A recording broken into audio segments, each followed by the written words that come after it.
श्री शिवाय नमस्तुभ्यं। जय श्री राम। आप सबको पता है कि 22 जनवरी को प्रभु श्री राम का जो भव्य मंदिर है उसका उद्घाटन अयोध्या जी में हो रहा है और मेरे पास बहुत ज्यादा मैसेज है कि भैया जो हमें श्री राम ज्योति जलानी है वो हमें कितने दीपक जलाने होंगे, कौन से टाइम जलाना है और कब कब ये सारे काम करने हैं, इसकी बात इस वीडियो में करने वाले हैं। आपको ये भी बता दूं कि ये 22 जनवरी को आपकी दीपावली के पर्व के तौर पे मनाया जाएगा। ठीक है, समझाते हैं कि वो राम ज्योति आपको जलाने कब है और कितने दीपक आपको प्रज्वलित करने है। ठीक है, चलो समझते हैं। सबसे पहले तो आपको मैं बता दूं कि टोटल कुल मिलाकर के मिनिमम कम से कम 21 दीपक आपको जलाने ही जलाने चाहिए। आप कहोगे क्या भैया 21 दीपक हम नए ले ले या पुराने जो दीपक आपने दीपावली के दिन इस्तेमाल किए थे वही दीपक ले लो, वरना नए ले लो तो बहुत अच्छी बात है। ठीक है, कम से कम 21 दीपक तो जलाने ही जलाने। अब वो 21 दीपक जलाओगे कहाँ कहाँ, इसकी बात करते हैं।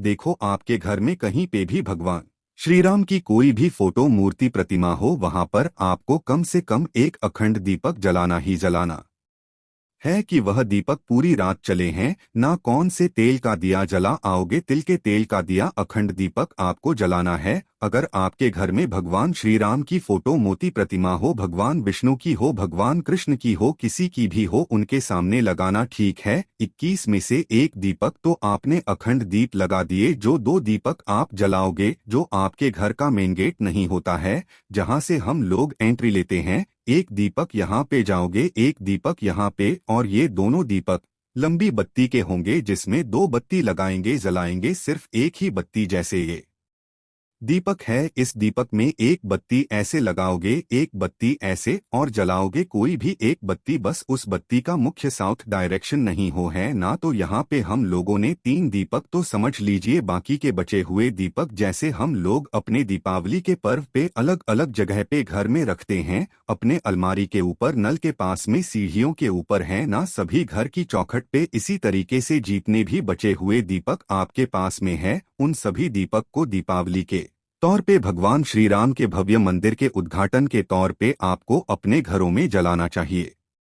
ठीक है, बस एक चीज का जरूर ध्यान रखना कि जो श्री राम ज्योति जलाओगे वो आपको अखंड ज्योति होनी चाहिए, वो रात भर बुझना नहीं चाहिए, 24 घंटे वो दीप जलना चाहिए। ठीक है, समझे आप। दूसरी बात करते हैं। अब देखो आपको क्या करना है। पहला काम तो दीप आपने जला दिया, दीपावली मना लिया। दूसरा काम हमें ये करना है कि 22 जनवरी को हर एक हिंदू के घर इस तरीके से भगवा ध्वज लहराना ही चाहिए। ठीक है, चाहे उस पे जय श्री राम लिखा हो, माता दुर्गा का नाम लिखा हो, कोई सा भी हो, बट एक भगवा ध्वज जरूर लेकर आना होगा। ठीक है, ऐसी बातें अगर आप लोगों ने गुरु जी की कथा सुनी है तो दीपक वाली बात उन्होंने कही है, साथ ही साथ ध्वजा वाली बात भी उन्होंने अपनी कथा में कई बार कह रखी है। तो आप सभी लोग ध्वजा भी जरूर आप सभी लोग लगाएंगे। ठीक है, तो यहाँ पे पहला काम हम लोगों को समझ में आ गया। अब भगवान राम को खुश करने के लिए, अपनी फैमिली में खुशियों को लाने के लिए, हमारे घर में लोगों को परिवार में बहुत आगे बढ़ाने के लिए दूसरा काम भी आपको 22 जनवरी के दिन जरूर करना है। ठीक है,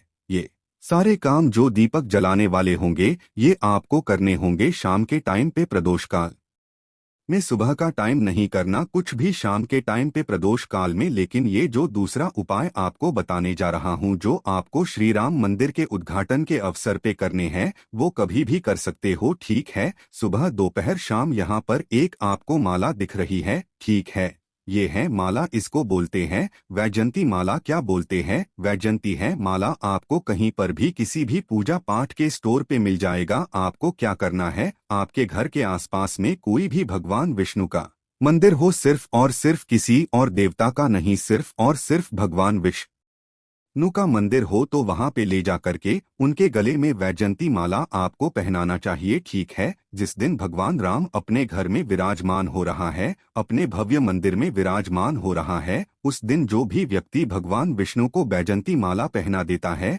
उनके फैमिली में, परिवार में कभी कोई संकट नहीं आते, पूरा परिवार उनका खुश रहता है। ठीक है, समझे आप मेरी बात को। अब यहाँ पे बात आती है, भैया हमारे घर के आसपास में कोई भी भगवान विष्णु का मंदिर नहीं है, हम उसके लिए क्या करें? क्या अपने घर पे कर सकते हैं? जी हाँ, अगर आपके घर में भगवान विष्णु की फोटो मोती प्रतिमा है तो वहां पे पहना सकते हो, आप घर पे भी नहीं है भगवान विष्णु की फोटो मूर्ति प्रतिमा तो आप उस वैजयंती माला को किसी भी मंदिर में जाकर के जो ब्राह्मण हो, जो पंडित जी बैठे हुए हो, उनको दान कर देना, उनको दे देना। इसका भी आपको वही लाभ मिलेगा जो भगवान को पहनाने से मिलेगा। ठीक है, अपने परिवार की अच्छी सेहत और खुश रहने के लिए आप सभी को दूसरा उपाय करना चाहिए। ठीक है, चलो आगे बढ़ते हैं। इस वीडियो में हम लोग अपने तीसरे बात की तरफ, जो कि 22 जनवरी को आपको करना है ना। आपने दीप प्रज्वलित कर दिए, आपने वैजयंती माला भी पहना दिया, अब तीसरा काम क्या बचता है भाई? सब कुछ तो काम कर दिया, बट भोग क्या लगाओगे? अब भोग लगाने से फायदा क्या होगा? अगर आपके घर में कोई इंसान बहुत क्रोध हो रहा है,